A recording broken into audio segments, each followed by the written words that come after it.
اب میں آپ کو علی رضی اللہ تعالیٰ عنہ کی فراست کا ایک ایسا واقعہ سناتا ہوں جس کو سن کر آپ قسم بخدا کہہ پڑیں گے کہ واقعی اللہ تعالیٰ نے علی رضی اللہ عنہ کو فراست کے اعلیٰ مقام پر فیض کیا ہوا تھا۔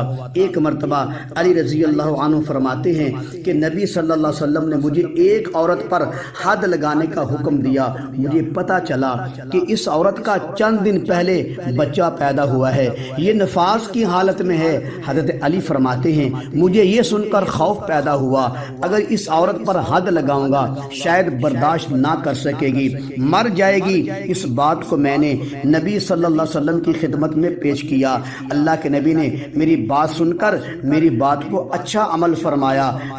علی رضی اللہ عنہ آپ کا بہت اچھا عمل ہے، آپ نے بہت اچھا سوال کیا ہے۔ پھر نبی صلی اللہ علیہ وسلم نے فرمایا اس کے نفاس کے ایام ختم ہونے تک اس کی حد کو روک دیا جائے، اس کی حد کو ملتوی کر دیا جائے۔ حضرت علی رضی اللہ عنہ کا عورت کے ایام نفاس سن کر حد کو روک لینا کہ شاید مر نہ جائے، پھر نبی صلی اللہ علیہ وسلم تک بات پہنچانا، نبی علیہ السلام کا حد کو مؤخر کر دینا، یہ علی رضی اللہ عنہ کی اعلیٰ درجے کی فراست کی دلیل ہے۔